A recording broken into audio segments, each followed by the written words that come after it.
ഒരു രീതിയിലുള്ള ഈടോ ജാമ്യമോ നൽകാതെ 2 ലക്ഷം രൂപ വരെ ഉടനടി വായ്പ ലഭ്യമാക്കുന്ന ആപ്ലിക്കേഷനാണ് റിംഗ്. ഈ ആപ്ലിക്കേഷനെ കുറിച്ച് ഒരു റിവ്യൂ ചെയ്യണമെന്ന് പലരും ആവശ്യപ്പെട്ടതനുസരിച്ചാണ് ഈ വീഡിയോ ചെയ്യുന്നത്. ഈ ആപ്ലിക്കേഷൻ റിസർവ് ബാങ്ക് ഓഫ് ഇന്ത്യയുടെ അംഗീകാരത്തോടുകൂടിയാണ് പ്രവർത്തിക്കുന്നത്. ഈ ആപ്ലിക്കേഷൻ വായ്പ എടുത്തവരുടെ പല രീതിയിലുള്ള അനുഭവങ്ങൾ, അതുപോലെ തന്നെ ഈ ആപ്ലിക്കേഷന്റെ വായ്പാ തുക, ഇതിന്റെ പ്രോസസ്സിംഗ് ഫീസ്, പലിശ നിരക്ക്, ഇതൊക്കെ മറ്റ് ആപ്ലിക്കേഷനുകളെ കമ്പയർ ചെയ്യുമ്പോൾ കൂടുതലാണോ, ഇതിൽ നിന്ന് വായ്പ എടുക്കുന്നത് നമുക്ക് യൂസ്ഫുൾ ആണോ തുടങ്ങിയ മുഴുവൻ വിവരങ്ങളുമാണ് ഇന്ന് ഈ വീഡിയോയിൽ. നിങ്ങൾ ആദ്യമായിട്ടാണ് ഈ ചാനൽ സന്ദർശിക്കുന്നതെങ്കിൽ ഇതുപോലെ അനേകം വീഡിയോസ് ഈ യൂട്യൂബ് ചാനൽ അപ്ലോഡ് ചെയ്യുന്നുണ്ട്. ഇപ്പോൾ ഞാൻ ഈ അപ്ലോഡ് ചെയ്യുന്ന വീഡിയോസിന്റെ ഒക്കെ നോട്ടിഫിക്കേഷൻ നിങ്ങളിലേക്ക് എത്തണമെങ്കിൽ ചാനൽ സബ്സ്ക്രൈബ് ചെയ്യാൻ മറക്കല്ല്. തൊട്ടടുത്തുള്ള ബെൽ ബട്ടൺ എനാബിൾ ചെയ്യാനും മറക്കല്ല്. എന്റെ പേര് ക്ലെൻസ് മണിയോടിയിൽ. Welcome to my channel. Ring limit, insta loan, ഇങ്ങനെ 2 വായ്പാ സേവനങ്ങളാണ് റിംഗ് എന്ന ആപ്ലിക്കേഷൻ മുഖേന നിലവിൽ നൽകുന്നത്. ഈ റിംഗ് ലിമിറ്റ് എന്നുള്ള ഓപ്ഷൻ ഉപയോഗിക്കുകയാണെങ്കിൽ നമ്മളുടെ വരുമാനം, സിബിൽ സ്കോർ ഇത് പരിഗണിച്ച് അവർ നമുക്ക് ഒരു ക്രെഡിറ്റ് ലിമിറ്റ് തരും.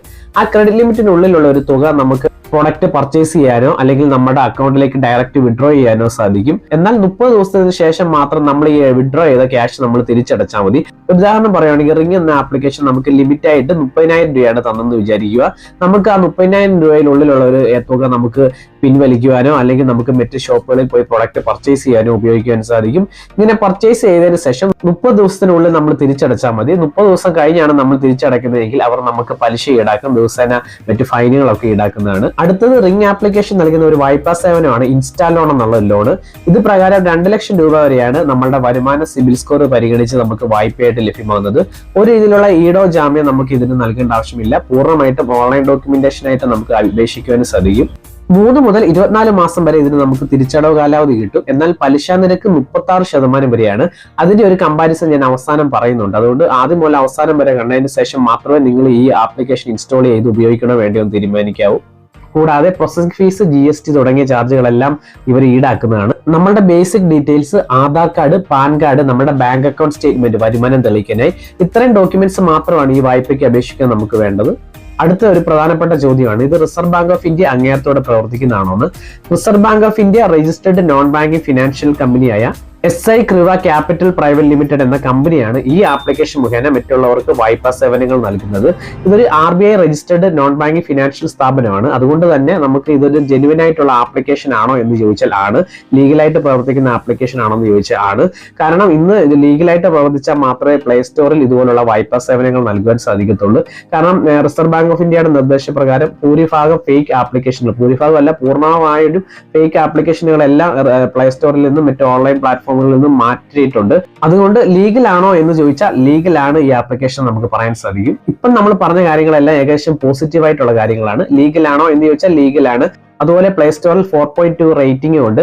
അതുപോലെ നല്ലൊരു റിവ്യൂ ഈ ആപ്ലിക്കേഷൻ ഉണ്ട് എന്ന് നമുക്ക് പറയാൻ സാധിക്കും.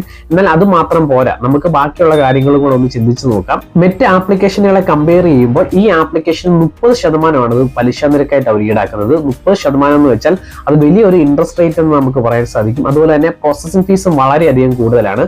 അത് നിങ്ങൾക്ക് ഞാനൊരു റഫ് കാൽക്കുലേഷൻ ആയിട്ട് കാണിക്കാം. നിങ്ങൾ 65,000 രൂപ 6 മാസത്തെ തിരിച്ചടവ് കാലാവധിയിൽ 30% വാർഷിക പലിശ നിരക്കിൽ വായ്പ എടുക്കുകയാണെങ്കിൽ പ്രോസസിംഗ് ഫീസ് 4,550 രൂപയായി, GST 819 രൂപയാണ്. അതായത് നിങ്ങൾ 65,000 രൂപ നിങ്ങൾ വായ്പ എടുക്കുകയാണെങ്കിൽ പ്രോസസിംഗ് ഫീസും GST കുറച്ചുള്ള ഒരു എമൗണ്ട് ആണ് നമ്മുടെ അക്കൗണ്ടിൽ ക്രെഡിറ്റ് ആവുന്നത്. അത് 59,631 സംതിങ് ആയിരിക്കും നിങ്ങളുടെ അക്കൗണ്ടിൽ ക്രെഡിറ്റ് ആവുന്നത്. അതായത് നമുക്ക് 65,000 രൂപ പാസ്സാകുമ്പോൾ നമ്മുടെ അക്കൗണ്ടിൽ ക്രെഡിറ്റ് ആവുന്നത് 59,631 രൂപയാണ്. എന്നാൽ നമ്മൾ മൊത്തം തിരിച്ചടയ്ക്കുന്നത് 6 മാസം കൊണ്ട് നമ്മൾ മൊത്തം തിരിച്ചടക്കേണ്ടത് ഏകദേശം 70,000 രൂപയ്ക്ക് മേളിലാണ്. അപ്പോൾ നമ്മൾ മനസ്സിലാക്കണം, വലിയൊരു കൊള്ളപ്പലിശയാണ് ഈ ആപ്ലിക്കേഷൻ നമ്മൾ ഇന്ന് ഈടാക്കുന്നത്. മറ്റേ ആപ്ലിക്കേഷനൊക്കെ 24% അല്ലെങ്കിൽ 25% ഒക്കെ ഈടാക്കുമ്പോൾ ഈ ഇൻസ്റ്റന്റ് പേഴ്സണൽ ലോൺ ആപ്ലിക്കേഷന് നമുക്ക് 30% ഒക്കെയാണ് നമ്മൾ എടുക്കുന്ന വായ്പയ്ക്ക് ഈടാക്കുന്നത്. അതുകൊണ്ട് തന്നെ ഇതൊരു കൊള്ളപ്പലിശയാണ് നമുക്ക് പറയാൻ സാധിക്കും. അത്യാവശ്യ ഘട്ടങ്ങളിൽ വായ്പ എടുക്കുമ്പോൾ മറ്റ് ലോണുകളെല്ലാം നമുക്ക് റിജക്ട് ആകുമ്പോൾ പലരും ഇതുപോലുള്ള ആപ്ലിക്കേഷനിൽ നിന്ന് കൊള്ള പലിശയ്ക്ക് വായ്പ എടുക്കാറുണ്ട്. നമ്മളൊരു വായ്പ എടുത്തിട്ട് അത് വലിയ തുകയൊന്നും ആദ്യമേ കിട്ടത്തില്ല, ചെറിയൊരു തുകയായിരിക്കും കിട്ടുന്നത്. അപ്പോൾ നമ്മൾ എടുത്തതിന് ശേഷം വലിയൊരു എമൗണ്ട് നമ്മൾ തിരിച്ചടക്കേണ്ടി വരും, പലിശ മാത്രമായിട്ട്. അതുകൊണ്ട് ഇതുപോലുള്ള ആപ്ലിക്കേഷനിൽ നിന്ന് വായ്പ എടുക്കണോ വേണ്ടയോ നിങ്ങൾ 2 വട്ടം ചിന്തിച്ചതിന് ശേഷം മാത്രമേ വായ്പ എടുക്കാവുകയുള്ളൂ. ഒരു കൺക്ലൂഷൻ പറയുവാണെങ്കിൽ എല്ലാ രീതിയിലുള്ള അനുവാദങ്ങളും ഗവൺമെന്റ് തലത്തിലും അതുപോലെ തന്നെ റിസർവ് ബാങ്ക് ഓഫ് ഇന്ത്യയുടെ പെർമിഷൻസ് എല്ലാം വാങ്ങിയാണ് ഇവർ ഈ ആപ്ലിക്കേഷനിൽ കൂടെ വായ്പ നൽകുന്നത്. പക്ഷേ ഈ പലിശയും അതുപോലെ തന്നെ പ്രോസസിംഗ് ഫീസും കൂടുതലായതുകൊണ്ട് തന്നെ ഈ ആപ്ലിക്കേഷൻ വായ്പ എടുക്കുന്നത് അത്ര നല്ലതല്ല. സബ്സ്ക്രൈബ് ചെയ്യാത്തവരുണ്ടെങ്കിൽ സബ്സ്ക്രൈബ് ചെയ്യാൻ മറക്കല്ലേ. ഇതുപോലുള്ള അനേകം വീഡിയോസിന്റെ നോട്ടിഫിക്കേഷൻ നിങ്ങൾക്ക് തത്സമയം ലഭിക്കുന്നതാണ്. എങ്കിൽ പിന്നെ പുതിയൊരു വീഡിയോയുമായി അടുത്ത എപ്പിസോഡിൽ കാണാം. നിങ്ങൾക്ക് എന്തെങ്കിലും സംശയങ്ങളുണ്ടെങ്കിൽ കമന്റ് ബോക്സിൽ രേഖപ്പെടുത്തുക.